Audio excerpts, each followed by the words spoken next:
मैं तो कहना मैं नहीं बल्कि साडा रब कहंदा कि मैं तुहाडे फायदे वास्ते पैदा कीतियां ने, तो मतलब रब तो नहीं ना झूठ बोलदा। बड़ी गल है, बड़ी गल जबरदस्त। एक जो नुकता तुसी बयान कीता है लोगों को इनकरेज करने वास्ते, हौसला अफजाई करने वास्ते बड़ा प्यारा नुकता है। नुकसान नहीं, जेड़े लोग कहंदे ने ना कि इहदे विच नुकसान है, नुकसान नहीं, अलहमदुलिल्लाह फायदा ही फायदा है, लेकिन ये कि मेहनत करनी पैंदी है। हुण देखो ना धुप्पे बैठे हैं ते आखिए जाके एसी वाले कमरे च बहना, तो फिर फायदा तो नहीं ना होना जी। फायदा तां ही होना धुप्पे सड़ांगे, इन्हां दे नाल मेहनत करांगे तो तां। अस्सलाम वालेकुम जी वालेकुम सलाम। चाचो, की हाल है थोड़ा? अलहमदुलिल्लाह ईद कैसी गुजरी है? बस ठीक ठाक गुजरी है। ते की अपना इसमें ग्रामी मेरा नाम मोहम्मद यासीन वल्द अब्दुल कयूम, पिंड केड़ा जे? बहलोला। माशाल्लाह। ते डंगरां दा काम किन्नी देर तू करदे हो? मैं को 13 सालों तो करना है। 13 साल। ते माशाल्लाह उम्र सीधा हो, पहले की करदे हो? पहला मैं आर्मी चो रिटायर हाँ लांस वाला। माशाल्लाह माशाल्लाह, फौजी जवान। हाँ जी, ते किन्नी देर सर्विस फौज दी? 20 साल। 20 साल तो बाद इस काम नूं क्यों चुनिया कि यह काम कर लईए? ये काम मैं इस वास्ते चुनिया कि मेरा तजर्बा सी कि जेड़े मतलब लोग पैसे लाते ने ना, फर्ज करो दूसरे कामां दे विच, हाँ जी। वो पैसे ज़ाया हो जाते हैं। इन्ना इस काम दे विच पैसे लाए बंदे ते ज़ाया नहीं होंदे। जिस वक्त चाहे इन्हां नूं सेल कर दिओ, पैसे ले लो। ते यह तुसी कोई रिसर्च कीती पहले? ये मेरा मतलब तजर्बा जिंदगी का कि जानवरों के विच घाटा को नहीं, फायदा ही फायदा। ये अल्लाह पाक ने भी कहा कि तुहाडे फायदे वास्ते पैदा कीते ने, बशर्ते कि इंसान नेक नीति नाल मेहनत नाल काम करे तो फिर उन्होंने मतलब फायदा मिलता। तो जे मतलब किले ते बन के सुता रहे तो फिर फायदा नहीं मिलता। बड़ी सोहनी गल। ते तुहाडी माशाल्लाह तुसी जेड़ा तजर्बा कीता या तुहाडा जेड़ा ज़हन सी, तुहाडी मैंटेलिटी सी, 13 सालां विच तुसी की हासिल कीता? 13 साल जी अलहमदुलिल्लाह मेरियां जड़ियां ने ज़्यादा घर दियां ने, मैं अपनी हथी पालियां ने। किन्नियां तू बनाइयां जे? तकरीबन पहला मेरे को 4 सन, हाँ जी। फिर 4-5 मेरियां अपनियां घर दियां हो गई जी। इस तरह मतलब जड़ा ना मेरा नाल बेचते भी रहे? हाँ बेचियां, 3-4 बेच भी छड़ियां ने। ते जो तुहाडी सोच ही कि बई इस काम विच बरकत ही बरकत है, हाँ जी, ते वो तुहाडी सोच जड़ी है साबित हुई सही? इंशाल्लाह। ये तो अल्लाह पाक दा हुक्म है कि जड़ा ना इस दे विच घाटा को नहीं, सिर्फ एक दिहाड़ी नीयत ठीक होनी चाहिए, मेहनत तुहानूं करनी चाहिए, फायदा ही फायदा, नुकसान नहीं। ठीक हो गया। हाँ जी। ते कल्ले हत्थी कर दिओ? नहीं, मेरा बेटा भी मेरे नाल कर रहा। 2 बंदे हो गए। हाँ जी। ते कोई अपनी जमीन है वे या मुੱਲ दे पट्टे? नहीं, मेरी 4 किले जमीन है तो कुछ ठेके ते ਲਈ है। किन्नी लैनी पैंदी है सालाना ठेके पे? सालाना मेरे को 2 किले ठेके दे विच 4 किले मेरी अपनी है। ठीक। नहीं ਉਹਦੇ ਚ ਸਿਰਫ ਇਹ ਜਾਨਵਰਾਂ ਵਾਸਤੇ ਮੇਰਾ मैं सिर्फ इन्हां वास्ते पट्ठे बीजना। ਫਸਲਾਂ ਵੀ ਤੁਸੀਂ ਪਾਉਂਦੇ ਹੋਗੇ ਨਾ? ज्यादा इन्हां वास्ते पट्ठे बीजे दे ने, चरी ते मतलब छटाला। ਅੱਛਾ। ਤੁਹਾਡੇ ਮਾਸ਼ਾਅੱਲਾ ਟੋਟਲ ਇਸ ਟਾਈਮ ਕਿੰਨੇ ਜਾਨਵਰ? इस वक्त मेरे को 12 जानवर ने। ਮੇਰਾ ਤੇ ਕੁਝ ਕਮੀ ਬੇਸ਼ੀ ਵੀ ਕਰਦੇ ਨੇ? ਕਮ ਸੇ ਕਮ ਕਿੰਨੇ ਜਾਨਵਰਾਂ ਵਾਸਤੇ ਕਿੰਨੀ ਜ਼ਮੀਨ ਹੋਣੀ ਚਾਹੀਦੀ ਹੈ ਕਮ ਸੇ ਕਮ ਜਿਹੜੀ ਉਹਨਾਂ ਦੀ ਜ਼ਰੂਰੀਅਤ ਪੂਰੀ ਕਰ ਸਕੇ? गल है कि कम से कम एक जानवर वास्ते कम से कम 1 किला जमीन जरूर लाजमी होनी चाहिए, ताकि ਉਹਦੇ ਵਿੱਚ ਉਹਦੇ पट्ठे बीज सके, बंदा सुकून ਨਾਲ ਵੱਢ ਕੇ ਪਾ सके। ठीक हो गया।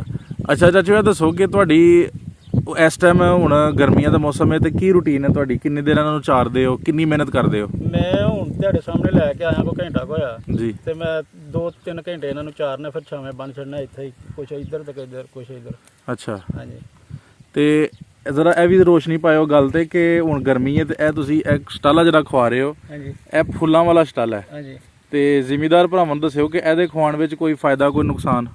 ਇਹਦੇ ਮਤਲਬ ਇਹ ਸਟਾਲਾ ਜਿਹੜਾ ਇਹਦੇ ਵਿੱਚ ਫਾਇਦਾ ਹੀ ਹੁੰਦਾ ਹੈ, ਜਾਨਵਰ ਨੂੰ ਨੁਕਸਾਨ ਨਹੀਂ ਹੁੰਦਾ। ਇਹ ਫੁੱਲਾਂ ਵਿੱਚ ਵੀ? ਫੁੱਲਾਂ ਵਾਲੇ 'ਚ ਵੀ, ਕਿਉਂਕਿ ਸਭ ਤੋਂ ਅੱਛੀ ਖੁਰਾਕ ਜਿਹੜੀ ਹੈ ਸਟਾਲਾ ਜਾਨਵਰਾਂ ਵਾਸਤੇ। ਜੀ। ਠੀਕ ਹੋ ਗਿਆ। ਤੇ ਇੱਥੇ ਪਾਣੀ ਦਾ ਕੀ ਬੰਦੋਬਸਤ ਕਰਦੇ ਹੋ? ਪਾਣੀ ਦਾ ਸਾਡਾ ਟਰਪੈਨ ਪਹਿਲਾਂ ਲੱਗੀ ਹਜੇ, ਤੇ ਇੰਜਣ ਸੀ ਲੱਗਾ 26 ਹਾਰਸ ਪਾਵਰ ਦਾ, ਉਹ ਵੇਚ ਛੜਿਆ ਤੇ ਨਾਲ ਪੰਪ ਲੱਗਾ ਬਿਜਲੀ ਤੇ ਲਾਇਆ ਆਪਾਂ। ਉਂਝ ਤੁਹਾਡੇ ਤਜਰਬੇ ਦੇ ਮੁਤਾਬਿਕ ਹਾਂਜੀ। ਗਰਮੀਆਂ ਦੇ ਵਿੱਚ ਜਿਸ ਤਰ੍ਹਾਂ ਕੜੀ ਧੁੱਪ ਹੈ ਹੂੰ। ਤੇ ਇੱਕ ਜਾਨਵਰ ਨੂੰ ਕਿੰਨੀ ਦੇਰ ਚਾਰਨਾ ਚਾਹੀਦਾ ਹੈ ਔਰ ਕਿੰਨੀ ਦੇਰ ਬਾਅਦ ਉਹਨੂੰ ਪਾਣੀ ਮਿਲਣਾ ਜ਼ਰੂਰੀ ਹੈ, ਕਮ ਸੇ ਕਮ ਔਰ ਜ਼ਿਆਦਾ ਤੋਂ ਜ਼ਿਆਦਾ? कम से कम 2 दफ़ा तो पानी लाजमी है। अगर ज़्यादा पिलाओगे तो जानवर मतलब खुश रहेगा, पानी च छड्डोगे तो ठंडा रहेगा। कम से कम 2 दफ़ा पानी जड़ा ना पिलाना चाहिए दिहाड़ी दे विच। ਜਿਹੜਾ ਤੁਸੀਂ ਜਾਨਵਰ ਨੂੰ ਪਾਣੀ ਵਿੱਚ ਵਾੜਦੇ ਹੋ ਫਿਰ ਦੁਬਾਰਾ ਜਾਨਵਰ ਧੁੱਪੇ ਆਈ ਜਾਂਦਾ ਹੈ, हाँ जी। ਤੇ ਇਹ ਗਰਮ ਸਰਦ ਹੋਣ ਦਾ ਮਾਮਲਾ ਤਾਂ ਨਹੀਂ नहीं ਹੁੰਦਾ? नहीं, एडी जल्दी नहीं होंगे, ज़्यादा शदीद गर्मी होए तो फिर होंदा मसला है, नॉर्मल है हो जी मौसम च कुछ भी नहीं होंदा। ਤੇ ਅਗਰ ਖੁਦਾ ਨਾ ਖਾਸਤਾ ਤਾਪ ਲੱਗ ਜੇ ਤੇ लग जाए तो फिर असीं मेस ना करने कि टीके रखे ने, टीके लाई देने। ਕਿਹੜਾ ਕਿਹੜਾ ਟੀਕਾ ਤੁਸੀਂ ਸੁਜੈਸਟ हुण ਕਰੋਗੇ? ज़बानी याद नहीं टीके, क्योंकि मेरा बेटा ही करता है टीके शीके वाला काम। ਅੱਛਾ, ਤੁਹਾਡੀ ਤੁਸੀਂ ਮੈਕਸਿਮਮ ਦੁੱਧ ਕਿੰਨਾ ਤੁਹਾਡੇ ਹੋਇਆ ਡੇਰੇ ਤੇ ਜਿਹੜਾ ਤੁਸੀਂ ਆਪਣੀਆਂ ਵੇਖਿਆ ਹੋਇਆ ਆਪਣੇ ਤਜਰਬੇ ਦੇ ਮੁਤਾਬਕ ਕਿ ਜ਼ਿਆਦਾ ਤੋਂ ਜ਼ਿਆਦਾ ਦੁੱਧ ਜਿਹੜਾ ਨਾ ਡੰਗਰਾਂ ਦਾ ਮੈਨਾ ਲੈ ਲਿਆ ਹੈ? ਇੱਕ ਮੱਝ ਦਾ। ਇੱਕ ਮੱਝ ਦਾ ਵੀ ਦੱਸ ਦਿਓ, ਓਵਰਆਲ ਵੀ ਦੱਸ ਦਿਓ। ਸਾਡੇ ਇੱਥੇ ਨਾ ਪੱਠੇ ਦਾ ਬੜਾ ਮਸਲਾ ਹੈ ਇਹ ਸਾਡੇ ਪਿੰਡ ਦੇ ਵਿੱਚ ਕਿ ਜ਼ਿਆਦਾ ਇੱਥੇ ਬਾਜਰਾ ਲੱਭਦਾ ਕੋਈ ਨਹੀਂ। ਪੈਲੀ ਹੈ ਜਿਹੜੀ ਜ਼ਿਆਦਾ ਮਤਲਬ ਬਾਰਿਸ਼ਾਂ ਪੈਂਦੀਆਂ ਨੇ ਤੇ ਪਾਣੀ ਖੜਾ ਹੋ ਜਾਂਦਾ ਤੇ ਜਿੰਨੀ ਦੇਰ ਡੰਗਰ ਨੂੰ ਜ਼ਿਆਦਾ ਪੱਠਾ ਜਾਂ ਕੰਮ ਦਾ ਪੱਠਾ ਨਾ ਪਾਇਆ ਜਾਏ ਤੇ ਉਹ ਦੁੱਧ ਮਤਲਬ ਘੱਟ ਹੀ ਦਿੰਦਾ। ਸਾਡੇ ਡੰਗਰ ਜਿਹੜੇ ਨੇ ਲੋਕਾਂ ਦੀ ਬਨਿਸਬਤ ਘੱਟ ਦੁੱਧ ਦਿੰਦੇ ਨੇ ਕਿਉਂਕਿ ਇਹਨਾਂ ਨੂੰ ਪੱਠਾ ਨਹੀਂ ਸਹੀ ਮਿਲਦਾ। ਠੀਕ ਹੈ। ਅੱਲਾ ਤੁਸੀਂ ਜ਼ਮੀਨ ਵੀ ਇਹਨਾਂ ਵਾਸਤੇ ਅਲੱਗ ਤੋਂ ਰੱਖੀ ਹੈ। ਹਾਂਜੀ ਤੇ ਮੇਰਾ ਸਵਾਲ ਹੈ ਵੀ ਕਿ ਤੁਸੀਂ ਮਿਸਾਲ ਦੁੱਧ ਦੇ 13 ਡੰਗਰ ਨੇ ਤੁਹਾਡੇ, ਹਾਂਜੀ। ਤੇ ਤੁਹਾਡੇ ਡੇਰੇ ਤੇ ਸਵੇਰ ਸ਼ਾਮ ਦਾ ਦੁੱਧ ਮਿਲਾ ਕੇ ਮੈਕਸਿਮਮ ਕਿੰਨਾ ਹੋ ਗਿਆ? ਹੁਣ ਤੇ ਫਿਲਹਾਲ ਘੱਟ ਹੀ ਹੈ ਦੁੱਧ, ਤਕਰੀਬਨ ਕੋਈ 30 ਕਿਲੋ ਹੁੰਦਾ। ਠੀਕ ਹੈ। ਤੇ ਜਦੋਂ ਸਾਰੇ ਜਾਨਵਰ ਜਿਹੜੇ ਨੇ ਉਹ ਸਵਰੇ ਹੁੰਦੇ ਨੇ ਤਾਂ ਉਦੋਂ ਮਣ ਤੋਂ ਉੱਤੇ ਹੋ ਜਾਂਦਾ। ਤੇ ਦੁੱਧ ਦਾ ਤੁਸੀਂ ਕਿੰਨਾ ਵੇਚਦੇ ਹੋ, ਕਿੰਨਾ ਘਰ ਇਸਤੇਮਾਲ ਕਰਦੇ ਹੋ? ਅਸੀਂ ਘਰ ਕੋਈ 4 ਕਿਲੋ ਰੱਖਦੇ ਆ, ਬਾਕੀ ਸੇਲ ਕਰ ਛੱਡਦੇ। ਸਾਰਾ ਸੇਲ ਕਰ ਛੱਡਦੇ ਹੋ? ਤੇ ਉਹ ਜਿਹੜੀ ਇਨਕਮ ਆਉਂਦੀ ਏ ਉਹ ਤੁਸੀਂ ਜਾਨਵਰਾਂ ਤੇ ਹੀ ਲਗਾਉਂਦੇ ਹੋ ਜਾਂ ਫਿਰ ਕੁਝ ਸੇਵ ਕਰਕੇ ਕੋਈ ਨਵੇਂ ਜਾਨਵਰ ਲੈਂਦੇ ਹੋ? ਇਹ ਜਾਨਵਰ ਤੇ ਸਾਡਾ ਜ਼ਰੀਆ ਮੁਆਸ਼ ਹੈ ਜੀ। ਠੀਕ ਹੈ। ਇਹਨਾਂ ਦਾ ਦੁੱਧ ਵੀ ਅਸੀਂ ਸੇਲ ਕਰਕੇ ਆਪਣੀ ਜ਼ਰੂਰੀਅਤ ਤੇ ਜ਼ਿੰਦਗੀ ਪੂਰੀ ਕਰਨੇ ਆ, ਇਹਨਾਂ ਨੂੰ ਵੀ ਸੇਲ ਕਰਕੇ ਪੂਰੀ ਕਰਨੇ। ਤੇ ਮੈਂ ਹਰ ਸਾਲ ਮਤਲਬ ਇੱਕ ਅੱਧਾ ਕੱਟਾ ਮੇਰਾ ਤਿਆਰ ਹੋ ਜਾਂਦਾ, ਮੈਂ ਸੇਲ ਕਰ ਛੱਡਣਾ ਜੀ। ਉਹ ਤਾਂ ਤੁਹਾਡੀ ਕਮੇਟੀ ਹੋ ਗਈ ਨਾ। ਹਾਂਜੀ। ਤੇ ਉਂਝ ਜਿਹੜਾ ਤੁਹਾਡਾ ਰੋਜ਼ਾਨਾ ਮਹੀਨਾ ਜਿਹੜਾ ਤੁਹਾਡਾ ਚੱਲਦਾ ਮਹਾਨਾ ਖਰਚ ਉਹ ਜਾਨਵਰਾਂ ਤੋਂ ਹੀ ਚੱਲਦਾ ਪਿਆ? ਨਹੀਂ, ਮੈਂ ਇੱਕ ਤਾਂ ਮੇਰੀ ਪੈਨਸ਼ਨ ਹੁੰਦੀ ਹੈ ਪੈਨਸ਼ਨ ਤੋਂ, ਇੱਕ ਮੇਰਾ ਬੇਟਾ ਹੈ FWO ਦੇ ਵਿੱਚ ਜੀ, ਉਹ ਕਰਦਾ, ਮੇਰੀਆਂ ਬੱਚੀਆਂ ਨੇ 2 ਉਹ ਵੀ ਟੀਚਰ ਨੇ। ਠੀਕ ਹੈ। ਤੇ ਨਾਲ ਇਹ ਮਤਲਬ ਅਸੀਂ ਗੁਜ਼ਾਰੇ ਵਾਸਤੇ ਰੱਖਿਆ ਕਿ ਆਰੇ ਲੱਗੇ ਆ। ਠੀਕ ਹੈ। ਇੱਕ ਤਾਂ ਹਾਲਸ ਦੁੱਧ ਮਿਲ ਗਿਆ ਪਲੱਸ ਕੁਛ ਇਹਨਾਂ ਦਾ ਜਿਹੜਾ ਵੀ ਉਹ ਮਤਲਬ ਜਿਹੜਾ ਨਾ ਹੁਣ ਕੁਝ ਕਰਨਾ ਤੇ ਹੈ ਨਾ ਜ਼ਿੰਦਗੀ ਦੇ ਵਿੱਚ, ਇਹ ਤਾਂ ਨਹੀਂ ਕਿ ਹੱਥ ਤੇ ਹੱਥ ਰੱਖ ਕੇ ਬੰਦਾ ਬਹਿ ਰਿਹਾ। ਠੀਕ ਹੋ ਗਿਆ। ਜਿਹੜੇ ਲੋਕ ਆਂਦੇ ਨੇ ਕਿ ਇਸ ਕੰਮ ਵਿੱਚ ਮਿਹਨਤ ਬਹੁਤ ਜ਼ਿਆਦਾ ਹੈ, ਹਾਂਜੀ। ਜਿਹੜੇ ਲੋਕ ਕਹਿੰਦੇ ਨੇ ਕਿ ਸਵੇਰ ਸ਼ਾਮ ਡੰਗਰਾਂ ਵਿੱਚ ਵੜਨਾ ਪੈਂਦਾ ਹੈ, ਹਾਂਜੀ। ਔਰ ਜਿਹੜੇ ਲੋਕ ਕਹਿੰਦੇ ਨੇ ਕਿ ਇਹਦੇ ਵਿੱਚ ਨੁਕਸਾਨ ਹੈ, ਉਹਨਾਂ ਨੂੰ ਕੀ ਜਵਾਬ ਦੇਵੋਗੇ? ਮੈਂ ਤੇ ਉਹਨਾਂ ਨੂੰ ਇਹ ਕਹਿਣਾ ਕਿ ਨੁਕਸਾਨ ਉਸ ਬੰਦੇ ਨੂੰ ਹੁੰਦਾ ਹੈ ਜਿਹੜਾ ਬੰਦਾ ਖੁਦ ਹੱਡਰਾਮ ਹੁੰਦਾ, ਮਿਹਨਤ ਨਹੀਂ ਕਰਦਾ। ਡੰਗਰਾਂ ਨੂੰ ਬੰਨ੍ਹ ਕੇ ਤੁਸੀਂ ਪੱਠੇ ਪਾਓਗੇ ਤੇ ਫਿਰ ਨੁਕਸਾਨ ਹੀ ਹੈ। ਤੇ ਜੇਕਰ ਇਹਨਾਂ ਨੂੰ ਮਤਲਬ ਘੜੀ ਤੁਸੀਂ ਚਾਰ ਲਿਆਓਗੇ ਤੇ ਫਿਰ ਤੁਹਾਡਾ ਫਾਇਦਾ ਹੀ ਫਾਇਦਾ। ਇਹ ਹੁਣ ਵੇਖੋ ਨਾ, ਇੱਕ ਬੰਦਾ ਇੱਥੇ ਡੰਗਰ ਚਾਰਦਾ, ਤਕਰੀਬਨ 40 ਡੰਗਰ ਨੇ ਉਹਦੇ, ਇੱਕ ਬੰਦਾ ਪਿੱਛੇ ਲੱਗਾ, ਉਹਨੇ 40 ਡੰਗਰਾਂ ਨੂੰ ਮਤਲਬ ਸ਼ਾਮ ਨੂੰ ਰਜਾ ਕੇ ਬੰਨ੍ਹ ਦੇਣਾ ਤੇ ਫਿਰ ਉਹਨਾਂ ਦਾ ਦੁੱਧ ਚੋਣਾ ਉਹਨੇ, ਤੇ ਉਹਨੂੰ ਤਾਂ ਫਾਇਦਾ ਹੋਣਾ। ਤੇ ਇੱਕ ਬੰਦੇ ਨੇ ਹੁਣ 2 ਮੱਝਾਂ ਰੱਖੀਆਂ ਨੇ ਤੇ ਉਹ ਜਨਾਬ ਲੇਟਿਆ, ਕਰਦਾ ਹੀ ਕੱਖ ਨਹੀਂ, ਤੇ ਫਿਰ ਉਹਨੂੰ ਤੇ ਨੁਕਸਾਨ ਹੋਣਾ। ਜਿਹੜਾ ਬੰਦਾ ਮਿਹਨਤ ਕਰੇਗਾ ਅੱਲਾਹ ਪਾਕ ਉਹਨੂੰ ਸਿਲਾ ਦਿੰਦੀ ਹੈ। ਠੀਕ ਹੋ ਗਿਆ। ਔਰ 24 ਘੰਟਿਆਂ ਵਿੱਚ ਕਿੰਨੇ ਘੰਟੇ ਤੁਸੀਂ ਕੰਮ, ਅਗਰ ਕਿਸੇ ਬੰਦੇ ਨੂੰ ਦੱਸਣਾ ਸੁਜੈਸਟ ਕਰਨਾ ਚਾਹੋ ਕਿ ਬਈ ਇੰਨੇ ਘੰਟੇ ਕੰਮ ਅਗਰ ਕਮ ਸੇ ਕਮ ਕਰ ਲੈ ਜਾਣ ਤੇ ਇਹ ਕੰਮ ਚੱਲ ਜਾਂਦਾ? ਇਹ ਜਿਹੜੇ ਡੰਗਰ ਨੇ ਨਾ ਪੱਠੇ ਆਪਣੇ ਹੋਣ ਤੇ ਬੰਦਾ 2-3 ਘੰਟੇ ਕੰਮ ਕਰ ਲੇ ਤੇ ਜਿਹੜਾ ਇਹਨਾਂ ਗੁਜ਼ਾਰਾ ਚੱਲ ਜਾਂਦਾ। ਯਾਨੀ 24 ਘੰਟਿਆਂ ਵਿੱਚ ਸਿਰਫ 4 ਘੰਟੇ ਕੰਮ? 4 ਘੰਟੇ ਮਤਲਬ ਪੱਠੇ ਹੀ ਇਹਨਾਂ ਦੇ ਬਣਾਣੇ ਨੇ ਨਾ, ਪੱਠੇ ਵੱਢ ਕੇ ਲੈ ਜਾਓ, ਜਾ ਕੇ ਆਰਾਮ ਨਾਲ ਸੁੱਟ ਦਿਓ, ਪਾਉਂਦੇ ਰਹੋ ਉੱਥੇ। ਤੇ ਫਿਰ ਬਾਕੀ ਧਾਰਾਂ ਕੱਢਣੀਆਂ ਨੇ ਜਾਂ ਇਹਨਾਂ ਦੀ ਸਫਾਈ ਛੱਡ ਕੇ ਤੁਰ ਜਾਏ। ਹਾਂਜੀ ਹਾਂਜੀ। ਤੇ ਮਤਲਬ ਸਫਾਈ ਦਾ ਕੁਝ ਮਾਮਲਾ ਹੋ ਗਿਆ, ਕੁਝ ਉਹਨਾਂ ਦਾ ਜਿਹੜਾ ਧਾਰਾਂ ਸ਼ਾਰਾਂ ਕੱਢਣੀਆਂ ਨੇ। ਹਾਂਜੀ। ਯਾਨੀ ਕਿ ਅਗਰ 24 ਘੰਟਿਆਂ 'ਚ ਅਸੀਂ 6 ਘੰਟੇ ਵੀ ਲਗਾਈਏ ਐਵਰੇਜ, ਹਾਂਜੀ ਹਾਂਜੀ, ਤੇ ਬਾਕੀ ਜਿਹੜਾ ਵੀ ਉਹ ਬੰਦਾ ਫਾਰਗ ਹੀ ਹੈ? ਨਹੀਂ, ਫਾਰਗ ਡੰਗਰਾਂ ਵਾਲਾ ਬੰਦਾ ਫਾਰਗ ਤੇ ਨਹੀਂ ਹੁੰਦਾ। ਇਹਨਾਂ ਨੂੰ ਕਦੇ ਮਤਲਬ ਪਾਣੀ ਡਾਣਾ ਪੈਂਦਾ, ਕਦੇ ਧੁੱਪੇ ਕਰਨਾ ਪੈਂਦਾ, ਕਦੇ ਛਾਵੇਂ ਕਰਨਾ ਪੈਂਦਾ। ਲੇਕਿਨ ਉਹ ਮਾਰਾਮਾਰੀ ਨਹੀਂ? ਮਾਰਾਮਾਰੀ ਨਹੀਂ, ਸਿਰਫ ਮਾਰਾਮਾਰੀ ਇਹਨਾਂ ਦੇ ਪੱਠਿਆਂ ਦੀ ਹੁੰਦੀ। ਉਹ 2-3 ਘੰਟੇ ਬੰਦਾ ਲਾਇਆ ਤੇ ਪੱਠੇ ਬਣਾ ਲੈਂਦਾ। ਵੱਢਣੇ ਨੇ ਨਾ ਪੱਠੇ, ਵੱਢ ਕੇ ਤੇ ਲੈ ਜਾਂਦਾ ਬੰਦਾ। ਤੁਸੀਂ ਇੱਕ ਥੋੜੀ ਸਾਨੂੰ ਐਵਰੇਜ ਦੱਸ ਸਕਦੇ ਹੋ ਕਿ ਇੱਕ ਮੱਝ ਜਿਹੜੀ ਉਹ ਸਾਲਾਨਾ ਜਿਹੜੀ ਕੋਈ 2.5 ਜਾਂ 3 ਲੱਖ ਦੀ ਮੱਝ ਹੈ, ਉਹ ਸਾਲਾਨਾ ਕਿੰਨਾ ਬਚਤ ਕਰ ਜਾਂਦੀ? ਯਾਨੀ ਸਵਾਲ ਪੁੱਛਣ ਦਾ ਮਕਸਦ ਹੈ ਕਿ ਉਹ ਆਪਣੇ ਪੈਸੇ ਪੂਰੇ ਕਰਕੇ ਮਜ਼ੀਦ ਮਾਲਕ ਨੂੰ ਕੀ ਦੇ ਜਾਂਦੀ ਹੈ? ਗੱਲ ਇਹ ਨਾ, ਹੁਣ ਜਿਹੜੀਆਂ ਅੱਛੀਆਂ ਮੱਝਾਂ ਨੇ ਜੀ, ਅੱਛਾ ਦੁੱਧ ਦਿੰਦੀਆਂ ਨੇ, ਉਹ ਮਾਲਕ ਨੂੰ ਵੀ ਮਤਲਬ ਕੁਛ ਨਾ ਕੁਛ ਬਚਾ ਕੇ ਦੇ ਜਾਂਦੀਆਂ ਨੇ। ਇਹਨਾਂ ਦਾ ਪੱਕੀ ਲਿਮਟ ਤੇ ਹੈ ਕੋਈ ਨਹੀਂ ਕਿ ਜੀ ਇਹਨੇ ਇੰਨਾ ਬਚਾਉਣਾ। ਅਪਰੋਕਸੀਮੇਟਲੀ ਯਾਨੀ ਐਵਰੇਜ ਕੋਈ ਦੱਸ ਦਿਓ ਕਿ ਐਨੀ ਕਮ ਸੇ ਕਮ ਐਨੇ ਜ਼ਿਆਦਾ? ਫਿਕਸ ਤੇ ਕੋਈ ਨਹੀਂ, ਫਿਕਸ ਬੰਦਾ ਨਹੀਂ ਦੱਸ ਸਕਦਾ ਕਿ ਜੀ ਇੰਨੀ ਬੱਚਤ ਹੈ। ਬਹਰਹਾਲ ਇਹ ਹੈ ਕਿ ਅਲਹਮਦੁਲਿਲਾ ਅਗਰ ਬੰਦਾ ਮਿਹਨਤ ਕਰੇ ਤੇ ਬੱਚਤ ਹੀ ਹੈ, ਨੁਕਸਾਨ ਨਹੀਂ ਹੈ। ਠੀਕ ਹੋ ਗਿਆ, ਠੀਕ ਹੋ ਗਿਆ।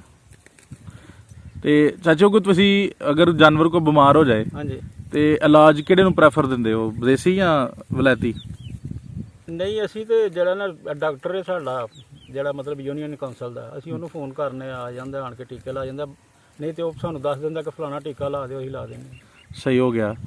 ਆਖਰ ਤੇ ਇਹ ਦੱਸਿਓ ਕਿ ਜਿਹੜੇ ਲੋਕ ਕੰਮ ਕਰਨਾ ਚਾਹੁੰਦੇ ਨੇ, ਹਾਂਜੀ, ਉਹਨਾਂ ਨੂੰ ਕੀ ਸੁਜੈਸਟ ਕਰਨਾ ਚਾਹੋਗੇ ਕਿ ਕਿੰਨਿਆਂ ਜਾਨਵਰਾਂ ਤੋਂ ਸ਼ੁਰੂ ਕਰਨ? ਕਿਉਂਕਿ ਤੁਸੀਂ ਵੀ ਨਵੇਂ ਬੰਦੇ ਹੀ ਸੋ, ਤੁਸੀਂ ਵੀ ਨਵੇਂ ਸ਼ੁਰੂ ਕੀਤਾ, ਕਿੰਨਿਆਂ ਤੋਂ ਸ਼ੁਰੂ ਕਰਨ ਔਰ ਕਿਹੜੀਆਂ ਮੱਝਾਂ ਲੈਣ?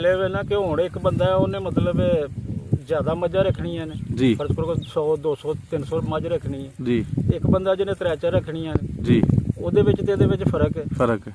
ਜਿੰਨੇ ਮਤਲਬ ਘੱਟ ਰੱਖਣੀਆਂ ਨੇ ਉਹ ਇੱਕ ਦੋ ਤੋਂ ਸਟਾਰਟ ਕਰੇ ਹੂੰ ਤੇ ਫਿਰ ਆਸਤਾ ਆਸਤਾ ਇਹ ਮਤਲਬ ਜਿਹੜਾ ਨਾ ਉਹਨੂੰ ਪਤਾ ਲੱਗ ਜਾਏਗਾ ਕਿ ਵੀ ਕੀ ਫਾਇਦਾ ਤੇ ਕੀ ਨੁਕਸਾਨ ਹੈ। ਹੂੰ ਇਸ ਤਰ੍ਹਾਂ ਜਿਹਨੇ ਜ਼ਿਆਦਾ ਕੰਮ ਕਰਨਾ ਹੈ ਉਹਨੂੰ ਚਾਹੀਦਾ ਕਿ ਮਤਲਬ 10-20 ਲੈ ਕੇ ਆਏ, ਉਹਨਾਂ ਨੂੰ ਮਤਲਬ ਸਾਂਭੇ, ਫਿਰ ਉਹਨੂੰ ਪਤਾ ਲੱਗੇਗਾ ਕਿ ਵੀ ਕਿੰਨਾ ਕੁ ਫਾਇਦਾ ਹੈ। ਉਸ ਦੇ ਹਿਸਾਬ ਨਾਲ ਅੱਗੇ ਅਗਰ ਇਕੱਠੀਆਂ ਉਹ ਫਰਜ਼ ਕਰੋ ਕੋਈ ਦੁੱਧ ਦੇਣ ਵਾਲੀਆਂ ਲੈ ਆਉਂਦਾ ਤਾਂ ਇੱਕਦਮ ਹੀ ਮਤਲਬ ਦੁੱਧ ਦੇ ਕੇ ਬਾਅਦ 'ਚ ਖੁਸ਼ਕ ਹੋ ਜਾਂਦੀਆਂ ਨੇ ਤੇ ਫਿਰ ਨੁਕਸਾਨ ਸ਼ੁਰੂ ਹੋ ਜਾਂਦਾ। ਹੂੰ ਮੱਝਾਂ ਤੇ ਇਸ ਤਰ੍ਹਾਂ ਹੋਣੀਆਂ ਚਾਹੀਦੀਆਂ ਨੇ, ਕੁਝ ਦੁੱਧ ਦਿੰਦੀਆਂ ਹੋਣ, ਕੁਝ ਮਤਲਬ ਖੰਘਣੀਆਂ ਵੀ ਹੋਣ ਤੇ ਉਹਦਾ ਗੁਜ਼ਾਰਾ ਚੱਲਦਾ ਰਹੇ, ਰੂਟੀਨ ਚੱਲਦੀ ਰਹੇ ਉਹਦੀ। ਠੀਕ ਹੋ ਗਿਆ। ਯਾਨੀ ਇਸ ਤਰ੍ਹਾਂ ਦਾ ਸਿਸਟਮ ਸਾਈਕਲ ਦੀ ਚੇਨ ਇਸ ਤਰ੍ਹਾਂ ਦੀ ਹੋਣੀ ਚਾਹੀਦੀ ਹੈ ਕਿ ਨਾਲ ਰਲਦੀਆਂ ਰਹਿਣ, ਨਾਲ ਜਿਹੜੀਆਂ ਨੇ ਖੰਘਣੀਆਂ ਹੁੰਦੀਆਂ ਨੇ ਬਣਦੀਆਂ ਜਾਣ ਦੁੱਧ ਵਾਲੀਆਂ ਖੰਘਣੀਆਂ ਨੇ ਉਹ ਵੀ ਹੋਣ, ਕੁਝ ਤਾਜ਼ੀਆਂ ਹੋਣ ਤਾਂ ਕਿ ਜਿਹੜੀਆਂ ਤਾਜ਼ੀਆਂ ਨੇ ਉਹ ਖੰਘਣ ਹੋਣ ਤੇ ਦੂਜੀਆਂ ਮਤਲਬ ਤਿਆਰ ਹੋ ਜਾਣ। ਰੱਲਿਆ ਮਿਲਾ ਮਾਲ ਹੋਣਾ ਚਾਹੀਦਾ। ਹਾਂਜੀ ਠੀਕ ਹੋ ਗਿਆ, ਠੀਕ ਹੋ ਗਿਆ। ਜਜ਼ਾਕੱਲਾ ਜੀ, ਤੁਸੀਂ ਬੜੀ ਗੁਫ਼ਤਗੂ ਅੱਛੀ ਕੀਤੀ। ਕੋਈ ਐਸੀ ਗੱਲ ਜਿਹੜੀ ਮੈਂ ਨਹੀਂ ਪੁੱਛ ਸਕਿਆ ਔਰ ਤੁਹਾਡੇ ਤਜਰਬੇ 'ਚ ਆਏ ਔਰ ਕੋਈ ਬੰਦਾ ਤੁਹਾਨੂੰ ਪੁੱਛਦਾ ਹੈ ਤੇ ਤੁਸੀਂ ਚਾਹੁੰਦੇ ਹੋ ਉਹ ਗੱਲ ਸੁਣਾਉਣਾ ਕਿ ਯਾਰ ਮੇਰੇ ਤਜਰਬੇ ਵਿੱਚ ਇਹ ਆਈ ਹੈ ਤੇ ਮੈਂ ਦੱਸਣਾ ਚਾਹੁੰਦਾ, ਕੋਈ ਐਸੀ ਗੱਲ, ਕੋਈ ਨੁਕਤਾ, ਕੋਈ ਅਹਿਮ ਗੱਲ? ਮੇਰੇ ਤਜਰਬੇ 'ਚ ਤੇ ਇਹ ਹੀ ਹੈ ਕਿ ਇਨਸਾਨ ਨੂੰ ਸਭ ਤੋਂ ਪਹਿਲਾਂ ਤੇ ਇਹ ਮੱਝਾਂ ਜਿਹੜੀਆਂ ਨੇ ਇਹਨਾਂ ਕੋਈ ਨਸਲੀ ਰੱਖਣੀਆਂ ਚਾਹੀਦੀਆਂ ਨੇ ਤਾਂ ਕਿ ਮਤਲਬ ਉਹ ਮਿਹਨਤ ਕਰੇ ਤੇ ਉਹਨੂੰ ਕੋਈ ਫਲ ਵੀ ਮਿਲੇ। ਫਿਰ ਗਾਈਆਂ ਰੱਖਣੀਆਂ ਚਾਹੀਦੀਆਂ ਨੇ। ਅੱਜ ਕੱਲ੍ਹ ਮਾਸ਼ਾਅੱਲਾ ਗਾਈਆਂ ਬੜਾ ਦੁੱਧ ਦੇਣ ਵਾਲੀਆਂ ਨੇ ਜੀ, ਬੰਦੇ ਨੂੰ ਮਜ਼ਦੂਰੀ ਕਰਨ ਤੋਂ ਬਚਾਉਂਦੀਆਂ ਨੇ ਅਗਰ ਕੋਈ ਸੇਵਾ ਕਰਨ ਵਾਲਾ ਹੋਏ। ਜ਼ਬਰਦਸਤ ਜ਼ਬਰਦਸਤ। ਯਾਨੀ ਤੁਸੀਂ ਲਾਸਟ ਤੇ ਸਾਡੇ ਨਾਜ਼ਰੀਨ ਨੂੰ ਇਹ ਸੁਜੈਸਟ ਕਰ ਰਹੇ ਹੋ ਕਿ ਅਗਰ ਇਹ ਕੰਮ ਕਰਨਾ ਹੈ ਹਾਂਜੀ ਤੇ ਫਿਰ ਗਾਵਾਂ ਵੀ ਰੱਖੋ ਹਾਂਜੀ ਤੇ ਮੱਝਾਂ ਵੀ ਰੱਖੋ, ਲੇਕਿਨ ਪ੍ਰੈਫਰ ਦਵੋ ਨਸਲ ਵਾਲੀਆਂ ਨਸਲ ਵਾਲੀਆਂ ਤੇ ਫਿਰ ਦੁੱਧ ਦੇਣ ਕਾਮਯਾਬੀ। ਵਾਲੀਆਂ, ਬਿਲਕੁਲ ਠੀਕ ਹੋ ਗਿਆ। ਔਰ ਨਿਚੋੜ ਤੁਸੀਂ ਇਹ ਕੱਢਿਆ ਕਿ ਇਸ ਕੰਮ 'ਚ ਨੁਕਸਾਨ ਬਿਲਕੁਲ ਨਹੀਂ। ਮੈਂ ਤੇ ਕਹਿੰਦਾ, ਮੈਂ ਨਹੀਂ ਬਲਕਿ ਸਾਡਾ ਰੱਬ ਕਹਿੰਦਾ ਕਿ ਮੈਂ ਤੁਹਾਡੇ ਫਾਇਦੇ ਵਾਸਤੇ ਪੈਦਾ ਕੀਤੀਆਂ ਨੇ, ਇਹਦਾ ਮਤਲਬ ਰੱਬ ਤਾਂ ਨਹੀਂ ਨਾ ਝੂਠ ਬੋਲਦਾ। ਬੜੀ ਗੱਲ ਹੈ, ਬੜੀ ਗੱਲ। ਜ਼ਬਰਦਸਤ। ਇਹ ਇੱਕ ਨੁਕਤਾ ਤੁਸੀਂ ਬਿਆਨ ਕੀਤਾ ਹੈ, ਇਹ ਲੋਕਾਂ ਨੂੰ ਇਨਕਰੇਜ ਕਰਨ ਵਾਸਤੇ, ਹੌਸਲਾ ਅਫਜ਼ਾਈ ਕਰਨ ਵਾਸਤੇ ਬੜਾ ਪਿਆਰਾ ਨੁਕਤਾ ਹੈ। ਨੁਕਸਾਨ ਨਹੀਂ, ਜਿਹੜੇ ਲੋਕ ਕਹਿੰਦੇ ਨੇ ਨਾ ਕਿ ਇਹਦੇ ਵਿੱਚ ਨੁਕਸਾਨ ਹੈ, ਨੁਕਸਾਨ ਨਹੀਂ, ਅਲਹਮਦੁਲਿਲਾ ਫਾਇਦਾ ਹੀ ਫਾਇਦਾ, ਲੇਕਿਨ ਇਹ ਕਿ ਮਿਹਨਤ ਕਰਨੀ ਪੈਂਦੀ ਹੈ। ਤਾਂ ਹੁਣ ਦੇਖੋ ਨਾ ਧੁੱਪੇ ਬੈਠੇ ਆ ਜੀ ਤੇ ਆਖੀਏ ਜਾ ਕੇ ਏਸੀ ਵਾਲੇ ਕਮਰੇ 'ਚ ਬਹਿਣਾ ਤਾਂ ਫਿਰ ਫਾਇਦਾ ਤਾਂ ਨਹੀਂ ਨਾ ਹੋਣਾ। ਜੀ, ਫਾਇਦਾ ਤਾਂ ਹੀ ਹੋਣਾ ਧੁੱਪੇ ਸੜਾਂਗੇ ਇਹਨਾਂ ਦੇ ਨਾਲ, ਮਿਹਨਤ ਕਰਾਂਗੇ ਤਾਂ। ਠੀਕ ਹੋ ਗਿਆ। ਬਹੁਤ ਸ਼ੁਕਰੀਆ ਜੀ, ਜਜ਼ਾਕੱਲਾ। ਅਸਲਾਮ ਵਾਲੇਕੁਮ। ਵਾਲੇਕੁਮ ਸਲਾਮ।